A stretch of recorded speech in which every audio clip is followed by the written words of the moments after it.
ശരിക്കും പറഞ്ഞാൽ ഇപ്പോൾ ഇതിൻ്റെ ഒരു കോമ്പറ്റീഷൻ ഉണ്ടല്ലോ നിലവിൽ.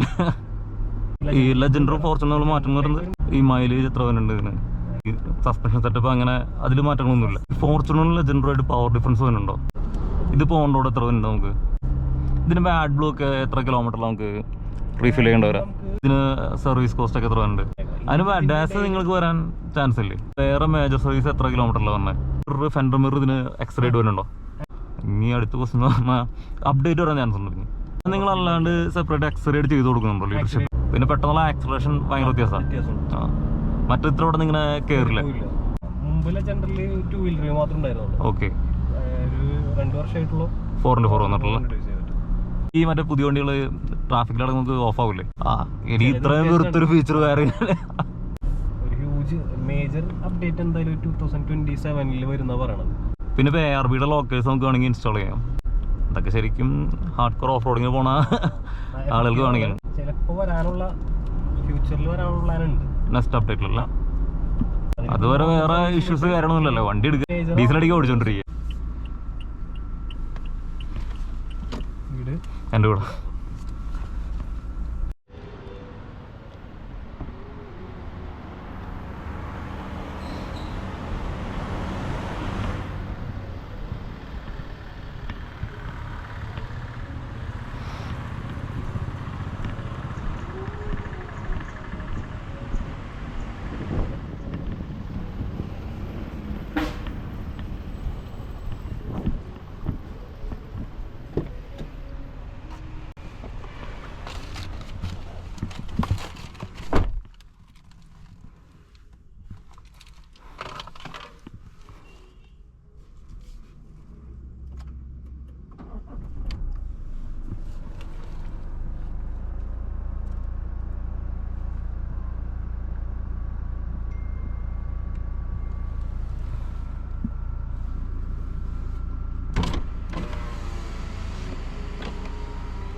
ഹൈഡ്. അത് ഈ ഇങ്ങനത്തെ മോഡലുകൾ ഇപ്പോൾ മറ്റേ നോബല്ല തന്നെ. മറ്റേ പണ്ട് നമ്മുടെ ആ വണ്ടിയിലൊക്കെ നമുക്ക് ഗിയർ നോബലുണ്ട്. 18 ശേഷം ഇങ്ങനെ നമുക്ക് down hill assistant control ventilation വരുന്നല്ലേ, രണ്ട് സൈഡിലും വരുന്നുണ്ട്. അത് ലെജൻഡറിന് മാത്രം വരുന്നതാണോ ഫോർച്യൂണറിൽ അവൈലബിൾ ആണോ? ലെജൻഡറിലുള്ളതാണോ? 4x4 ഫോർച്യൂണറിലും കിട്ടും. 4x4 ഇതിന് മാത്രമല്ലേ? നമുക്ക് 3 മോഡ്, എക്കോ, നോർമൽ, സ്പോർട്ടിൽ മാറും. ട്രാക്ഷൻ കൺട്രോൾ ഉണ്ടല്ലോ. ഓക്കെ, ലോക്ക് ഉണ്ടല്ലോ, റിയർ ഡിഫറൻഷ്യൽ ലോക്ക്. ഓക്കെ, നമുക്ക് അതിൽ വന്നില്ല, അതിൽ ആയിക്കോട്ടെ സെൻട്രൽ ഡിഫറൻഷ്യൽ വന്നുള്ളൂ. അത് പിന്നെ മാനുവലാണ്.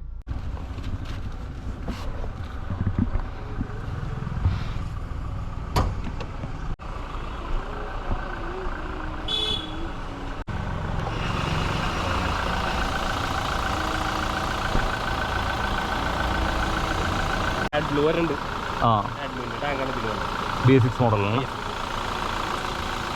സെയിം 2.8 ലിറ്റർ അല്ലേ?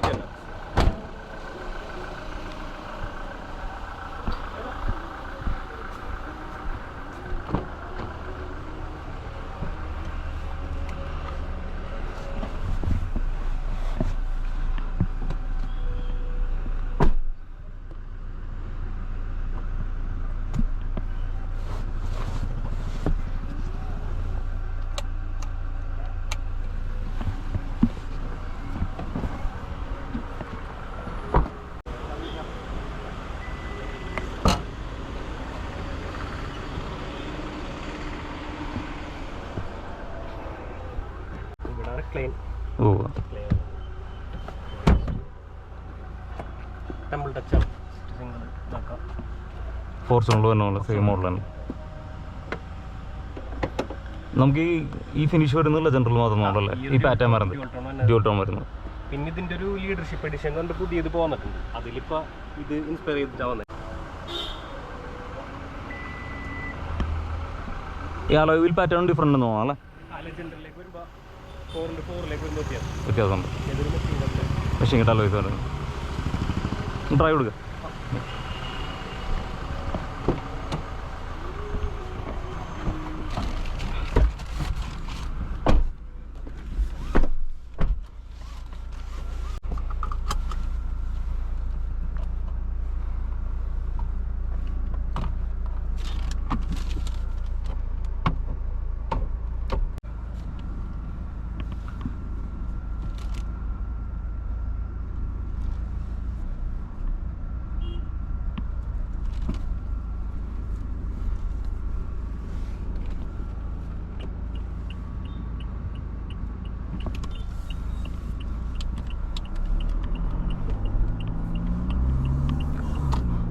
ഫോർച്യൂണറിൽ ലെജൻഡറായിട്ട് പവർ ഡിഫറൻസ് വരുന്നുണ്ടോ? സെയിം തന്നെയാണ്.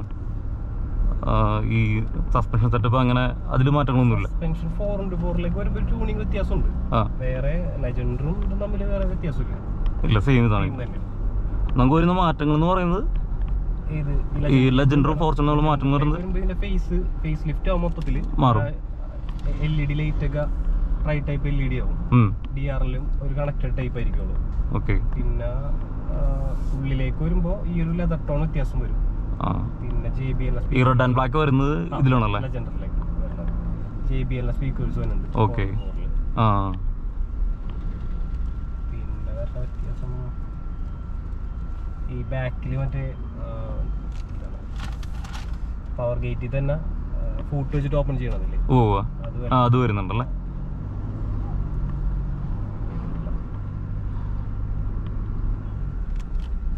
ഇതിൽ നമുക്ക് 2 വീൽ ഡ്രൈവ് ഓപ്ഷൻ അവൈലബിൾ അല്ലേ ലെജൻഡറിൽ?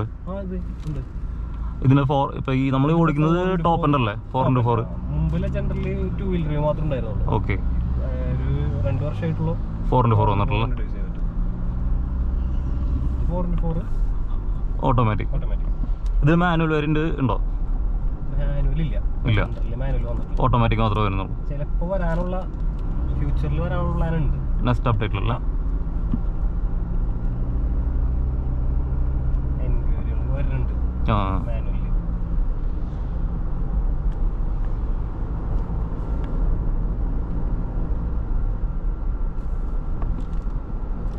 ഇതിപ്പോ ഓൺ റോഡ് എത്ര വരുന്നുണ്ട് നമുക്ക്? ഇതിപ്പോ 4x4 ആണെന്നുണ്ടെങ്കിൽ നമുക്കൊരു 62 വരുന്നുണ്ടോ? 62. എല്ലാം 5 year warranty, 2 year service package എല്ലാം ഇൻക്ലൂഡ് ചെയ്തിട്ടല്ലേ? On road same Fortuner 4x4 automatic ആണെങ്കിൽ 4x4 ഓട്ടോമാറ്റിക് ആകുമ്പോൾ 55 വരുന്നുണ്ട്. ഇതിലിപ്പോ 4 വീലും ഡിസ്ക് ബ്രേക്ക് അല്ലേ? 4x2 വീലും ഡിസ്ക് ബ്രേക്ക് വരുന്നുണ്ട്. 4x4 വരുമ്പോൾ ഈ ഒരു ഡൗൺ ഹിൽ അസിസ്റ്റ് വരും. പിന്നെ ഡിഫറൻഷ്യൽ ലോക്കിയാണ് ഓപ്ഷൻ വരും. പിന്നെ H2 H4 L4 ഫംഗ്ഷനും വരും. ഈ സെയിം ഒക്കെ ഫോർച്യൂണറിൽ അവൈലബിൾ അല്ലേ? 4x4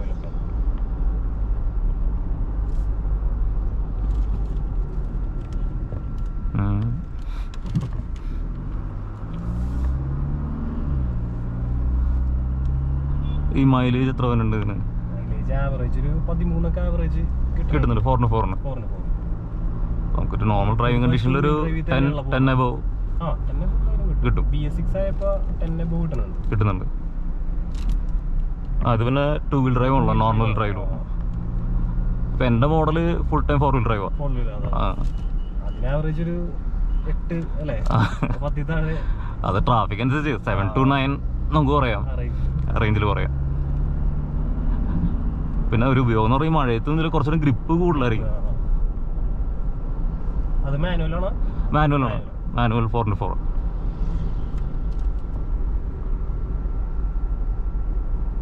അതിൽ പക്ഷെ ലോക്കേഴ്സ് തന്നില്ല നമുക്ക്. ഫ്രണ്ടും റിയറും ഡിഫറെൻറ്റ് ലോക്കില്ല. അപ്പോൾ ശരിക്കും പറഞ്ഞാൽ അത് 4 വീല് കൊണ്ടുപോയി കഴിഞ്ഞാൽ ലോക്കർ അല്ലെങ്കിൽ ഭയങ്കര ബുദ്ധിമുട്ടാണ്. പിന്നെ ഇപ്പോൾ ARBയുടെ ലോക്കേഴ്സ് നമുക്ക് വേണമെങ്കിൽ ഇൻസ്റ്റാൾ ചെയ്യാം. അതിൽ സെപ്പറേറ്റ് വേണമെങ്കിൽ ചെയ്യാം. അതൊക്കെ ശരിക്കും ഹാർഡ് കോർ ഓഫ് റോഡിങ് പോണ ആളുകൾക്ക് വേണമെങ്കിൽ നല്ലതാണ്. അത് നമുക്ക് മാനുവൽ നമുക്ക് ലോക്ക് ചെയ്യാൻ പറ്റും. ഏതാ വേണ്ടത്, ഫ്രണ്ടാണോ ബാക്കാണോ നമുക്ക്.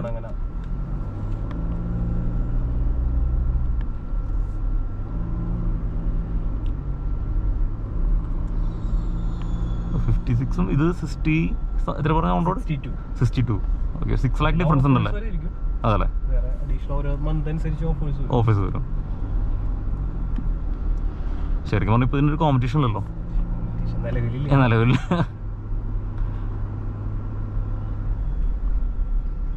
നല്ലോണം വണ്ടികളിൽ ഇറങ്ങുന്നുണ്ട് ഇപ്പൊ. ലെജൻഡറായാലും അതിന്റെ ഇതിന്റെ തന്നെ 4x2 ആ ലീഡർഷിപ്പ് എഡിഷൻ എന്ന് പറഞ്ഞിട്ട് തന്നെ അതാകുമ്പോൾ കുറച്ചുകൂടി ഒരു ഫേസ് ലിഫ്റ്റ് ചെയ്തിട്ട്. അത് നിങ്ങൾ അല്ലാണ്ട് സെപ്പറേറ്റ് എക്സറേറ്റ് ചെയ്ത് കൊടുക്കുന്നുണ്ടോ? ലീഡർഷിപ്പ് ചെയ്ത് കൊടുക്കുന്നുണ്ടല്ലേ? ഞാൻ കുറച്ച് വണ്ടികളെ കണ്ടായിരുന്നു. ഇപ്പൊ നമ്മുടെ ഷോറൂമിൽ വർക്ക് കഴിഞ്ഞ് കിടക്കുന്നുണ്ടല്ലേ? 4x4 ലെജൻഡർമ ഈ അഡീഷണൽ ലീഡർഷിപ്പ്. അത് എത്ര റേറ്റ് വരുന്നുണ്ട് നമുക്ക് അഡീഷണൽ ചെയ്യാൻ എക്സ്റേ? 3 വരും. അതിലെന്തൊക്കെ ഐറ്റംസ് തന്നെ? അതിൽ കിറ്റുകളാണ്. ഫ്രണ്ട് സ്കേർട്ട് വരും. ഓക്കെ. പിന്നെ ബാക്കിൽ സ്കേർട്ട് വരും. മെയിനായിട്ട് ആ ഒരു മോഡൽ ചേഞ്ച് ആ വരുന്നത്. നല്ല ഭംഗിയാണ് അതിന്റെ. അത് വൈറ്റിന് വേണമെങ്കിൽ ബ്ലാക്ക് ആയിട്ട് വരും അല്ലേ? സ്കേർട്ടിംഗ് ഒക്കെ ബ്ലാക്കും ക്രോമും കൂടിയുള്ള ഒരു ഫിനിഷ് വരും.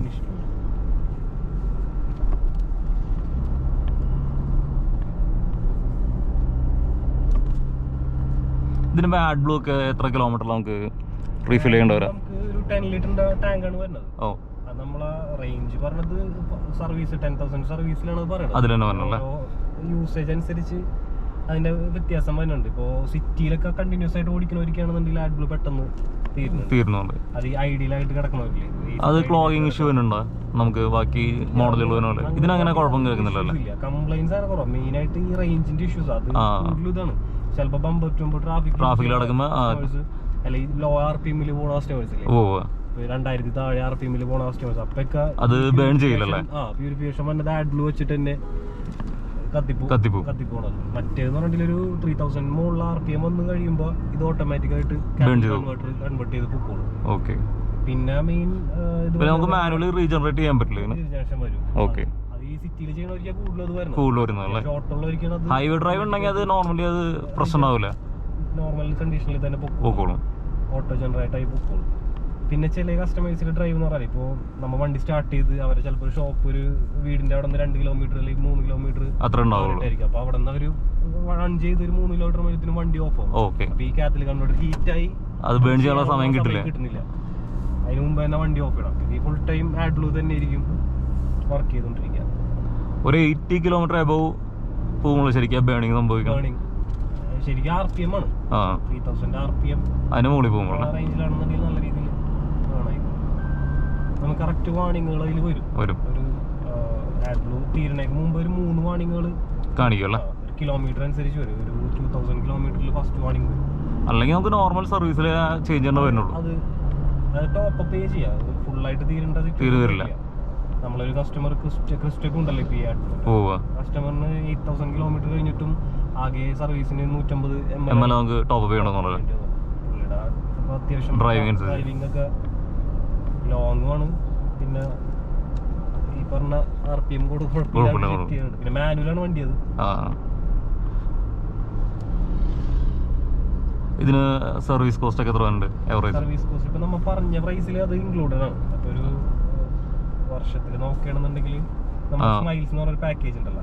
ഓക്കെ. പാക്കേജ് എടുക്കുകയാണെന്നുണ്ടെങ്കിൽ എന്താണ് പാക്കേജ്? അതായത് 2 വർഷം അല്ലെ 20,000 കിലോമീറ്റർ നമുക്ക് സ്റ്റാർട്ടിങ്ങിൽ ഒരു പാക്കേജ് ആയിട്ട് എടുക്കാം.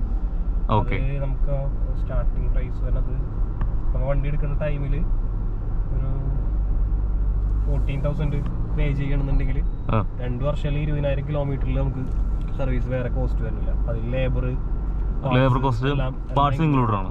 Filter, oil filter, engine oil എല്ലാം നമുക്ക് പാക്കേജിന് എത്ര വരുന്നത്? 14,000. 20,000 കിലോമീറ്ററിന്റെ 14,000 നമുക്ക് 2 years. ഓക്കെ. ഏതാണ് ആദ്യം വരുന്നത്? അല്ല അത് ആക്ച്വലി ലാഭമാണല്ലോ.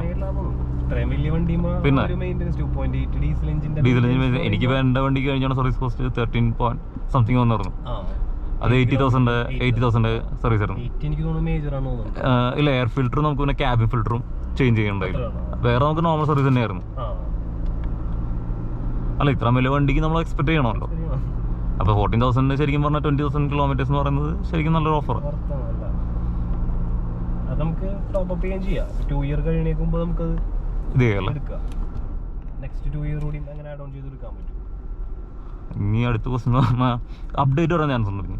അപ്ഡേറ്റ് നിലവിൽ അപ്ഡേറ്റ് ഒന്നും പറഞ്ഞിട്ടില്ല. ഒരു ഹ്യൂജ് മേജർ അപ്ഡേറ്റ് എന്തായാലും 2027 വരുന്ന പറയണത്. ഹൈക്രോസിലേക്ക് മാറി അപ്ഡേറ്റ് ഇല്ലേ, അതേപോലത്തെ ഹൈബ്രിഡ് എഞ്ചിൻ വരാൻ ചാൻസ് എന്തായാലും ഒരു 2027 ആവുന്നാണ് പറഞ്ഞേക്കുന്നത്. അതിന് അഡാസ് നിങ്ങൾക്ക് വരാൻ ചാൻസ് ഇല്ലേ? TSS വരാൻ ചാൻസ് ഉണ്ട്. നമ്മളെ 2.0 എന്ന് പറഞ്ഞിട്ടുള്ള ഹൈക്രോസിലേക്ക് വന്നേക്കണ TSS അത് വരാൻ ചാൻസ് ഉണ്ട്. പിന്നെ അതേപോലെ ഒരു ആഡ് ഓൺ വരാൻ ചാൻസ്. ഇനിയിപ്പോ ഇതിന്റെ ഇടയിൽ വരാൻ ചാൻസ് ഉള്ളത് ഐഡിയൽ സ്റ്റാർട്ട് ആൻഡ് സ്റ്റോപ്പ് ഇല്ലേ, നമ്മുടെ അർബൻ ക്രൂസറിലും ഇതിലൊക്കെ ഉള്ള ഐഡിയൽ സ്റ്റാർട്ട് ആൻഡ് സ്റ്റോപ്പ്. ഒരു സെപ്പറേറ്റ് ഒരു കോ ഡ്രൈവർ സീറ്റിൽ ഒരു സെപ്പറേറ്റ് ബാറ്ററി ഉണ്ടാവും.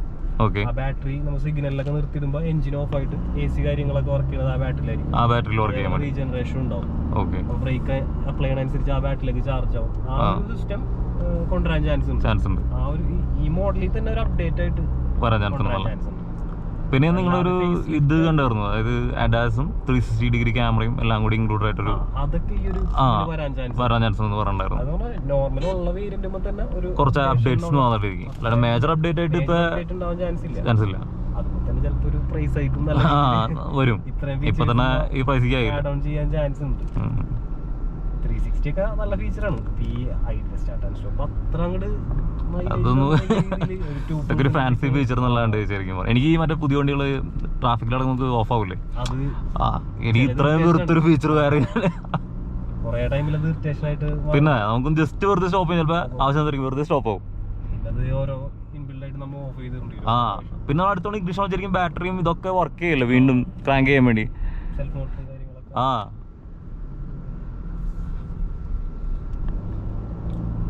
ശരിക്കും പറഞ്ഞാൽ ഈ എഞ്ചിൻ നമ്മുടെ 3 ലിറ്ററിനേക്കാളും എഫിഷ്യന്റ് ആണല്ലേ. ഭയങ്കര മാറ്റമുണ്ട്. നല്ല വ്യത്യാസം വന്നു. 3 ലിറ്ററിന്റെ ആ ഒരു പവർ ഡ്രോപ്പ് ഒന്നും ഫീൽ ചെയ്യൂല. പിന്നെ സ്റ്റിയറിംഗ് ലൈറ്ററാണ് ഓടിക്കാനേ കുറച്ചുകൂടി ടേണിംഗ് റേഡിയസ് നല്ലതാണ്. എന്റെ ശരിക്കും ചെറിയ ട്രക്ക് ഓടിക്കുന്ന ഫീലാ. ഈ ഒരു 2018 വന്നപ്പോ നല്ലൊരു അപ്ഡേറ്റ് വന്നതാണ്. വണ്ടിയുടെ ഷോക്കിലായാലും വ്യത്യാസമുണ്ട്. റൈഡ് ക്വാളിറ്റി നല്ല മാറ്റമുണ്ട്. മറ്റൊരു ബമ്പി റൈഡാണ്, കുറച്ചുകൂടി നല്ലതാണല്ലോ. പിന്നെ പെട്ടെന്നുള്ള ആക്സലറേഷൻ ഭയങ്കര വ്യത്യാസമാണ്. മറ്റേ ഇത്ര ഇവിടെ ഇങ്ങനെ കേറില്ല. പോണത് നോർമൽ മോഡും ഇനിയിപ്പോ സ്പോർട്ട് മോഡും ഉണ്ട്.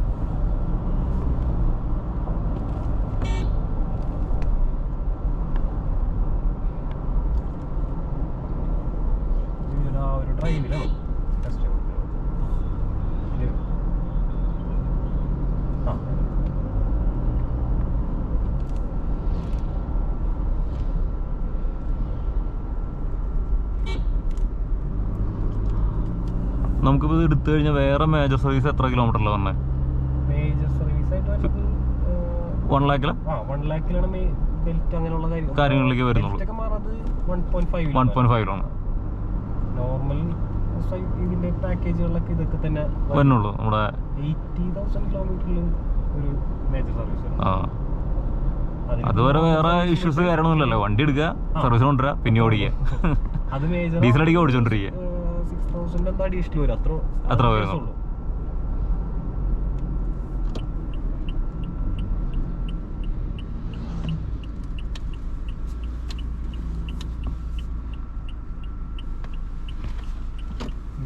എൻ്റെ കൂടെ